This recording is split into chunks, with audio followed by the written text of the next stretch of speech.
गुरमीत सिंह जी। धन्यवाद सभापति जी, आपने मुझे अपनी बात रखने का मौका दिया। और सभापति जी, मैं शुरुआत, क्योंकि पूरे बजट में मेरे प्रदेश पंजाब का जिक्र तक नहीं किया गया, मैं विरोध दर्ज करवाते हुए बात अपनी शुरू करना चाहूँगा। सभापति जी, जब मैं स्कूल में पढ़ता था तो दीवारों पे एक नारा लिखा रहता था, हम दो हमारे दो। और पूरे देश के लोग जानते हैं कि पिछले 10 साल 2 साहब की सरकार चल रही थी। अब उन 2 साहब के कंधों पर और 2 लोग बैठ गए हैं और वो पुराना नारा पूरी तरह फिट हो गया कि हम दो हमारे दो। सभापति जी, चलो ये तो पुराना नारा है, एक नया नारा इस सरकार का, सबका साथ सबका विकास। लेकिन मुझे लगता है कि वो नारा भी 2 का विकास बाकी सबका सत्यानाश इस बजट में सारा कुछ दर्शाया जा रहा है। सभापति जी, जिस दिन इलेक्शन का रिजल्ट आ रहा था तो स्वाभाविक है सारे लोग अपना देख रहे थे और पूरे देश का भी देख रहे थे कि क्या बन रहा है, किसकी सरकार बन रही है। और जब बीजेपी की सुई 230 और 40 के बीच अटकी हुई थी तो हम सोच रहे थे कि 5-10 और कम हो जाएं और कम हो जाएं। लेकिन अब मैं कहता हूं भगवान का शुक्र है कि आपकी 240 आ गई। अगर 5-10 और कम हो जाती, पता नहीं बाबूजी नायडू जी के साथ कोई और बाबूजी आ जाते और इस वजह से और शिक्षा का, स्वास्थ्य का, मनरेगा का और किसानों का बजट और कम हो जाता। मैं समझता हूं कि पिछले 77 वर्ष से इतना मजबूरी बस बजट किसी सरकार ने नहीं पेश किया होगा जितना इस बार एनडीए सरकार ने बजट पेश किया है। मैं समझता हूं कि ऐसे नहीं कि हमारे जितने विपक्ष के साथी हैं वो बहुत खुश होंगे इस बजट से, क्योंकि हरियाणा वाले हैं, महाराष्ट्र वाले हैं, उनके वहाँ तो इलेक्शन भी है। लेकिन मैं उनको कहना चाहता हूं कि आप सरकार की मजबूरी समझिए।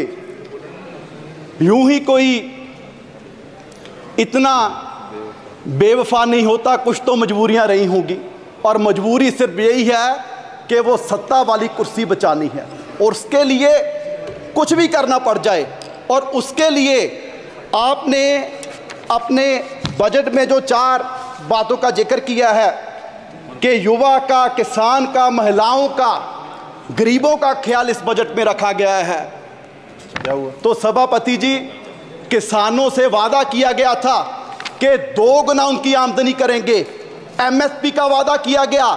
लेकिन बड़े दुख की बात है कि इसमें 27% फर्टिलाइजर पे सब्सिडी कम करके उन किसानों पर नया बोझ पाने का काम किया गया और उनकी आमदनी और कम कर दी गई। क्या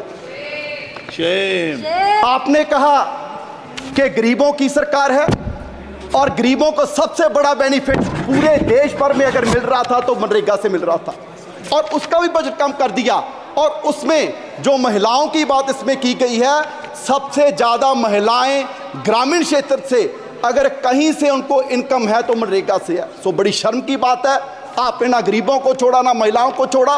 और उसके बाद युवा की बात की गई। सर, आपके ही इकोनॉमिक सर्वे में जिक्र किया गया कि भारत क्योंकि युवा देश है, यंगिस्तान है, तो यहाँ एआई पर हमारे रिसर्च नहीं हो रहा।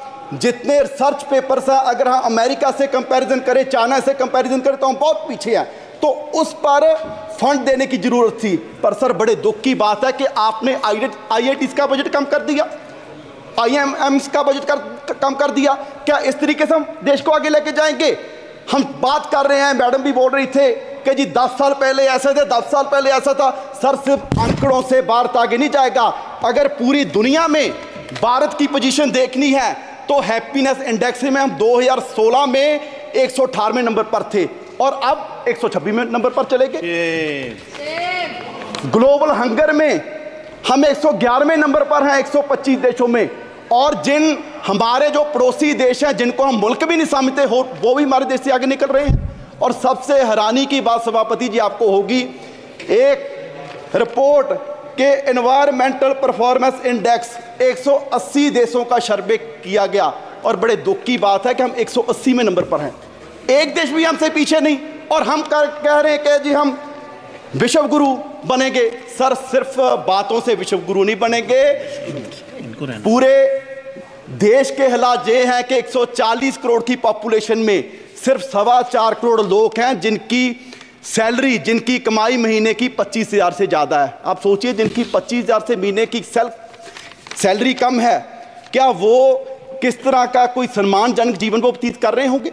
यहाँ पर माननीय वित्त मंत्री जी ने बड़े गर्व से कितने बार पता नहीं कहा कि जी 85 करोड़ लोगों को हम राशन दे रहे हैं, 85 करोड़ लोगों को राशन दे रहे हैं।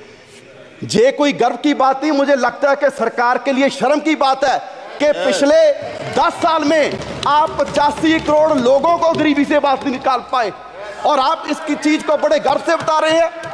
बैजा बैजा बैजा, ओ बैजा, ओ बैजा बैजा। और सर बैजा, ऐसे देश आगे नहीं बढ़ेगा।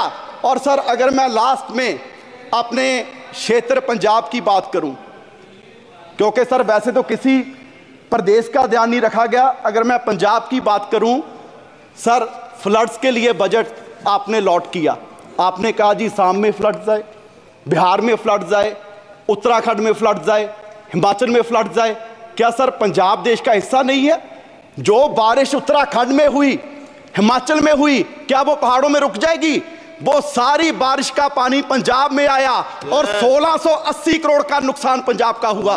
सर मैं उस समय इरिगेशन मिनिस्टर था, मैं तरन गया, मैं कपूरथला गया, मोहाली गया, रोपड़ गया और हमारे वहां सर क्षेत्र में ऐसा माहौल बन गया कि 3-3 फुट मिट्टी चढ़ गई और वहां मैं दावे से कह सकता हूं कि अगले 20 साल भी वहां खेती नहीं हो सकती। और सर 2 मिनट और सर मैं पंजाब के पॉइंट ऑफ व्यू से कहूं, इतनी नफरत पंजाब से क्यों है? जिस पंजाब का बलिदान इतना बड़ा रहा कि देश को आजाद करवाने में भी हमारी 80% कुर्बानियां, और उसके बाद भी सर पंजाब के किसी गांव में जाइए, आपको कोई भी गांव में ऐसा नहीं मिलेगा कि जिस गांव में हमारे शहीद की मूर्ति ना हो, जिसने सरहद पर राखी करते अपनी जान कुर्बान दी। आज भी कोई दिन नहीं होगा कि तिरंगे में लिपटी लाश हमारे नौजवानों की हमारे गांव में, हमारे पंजाब में ना आती हो, और उसका आप जिक्र तक नहीं करते। जिस बात के लिए आप कह रहे हैं कि जी देश आत्मनिर्भर हो गया, आत्मनिर्भर हो गया, आत्मनिर्भर करने में भी सबसे बड़ा योगदान हमारे किसानों का है। और वो कोई ऐसे नहीं हुआ, हमें मूल्य उतारना पड़ा, हमें अपना पानी बर्बाद कर लिया, हमें अपनी धरती बर्बाद कर ली। और पंजाब से कैंसर एक्सप्रेस ट्रेन जाती है सर राजस्थान, वो इसलिए जाती है क्योंकि देश का पेट भरने का काम पंजाब कर रहा है। और आप उसके लिए हमें दे क्या रहे हैं? हमारी झांकियां तक आपने 15 का 26 जनवरी में से निकाल दी। सो सर मेरी मांग है कि पंजाब को स्पेशल पैकेज दिया जाए, हमारी इंडस्ट्री बर्बाद हो रही है उसके लिए स्पेशल पैकेज दिया जाए। और ये बजट मैं कहूंगा कि सिर्फ बचाने का हनुमान बेनीवाल जी। देश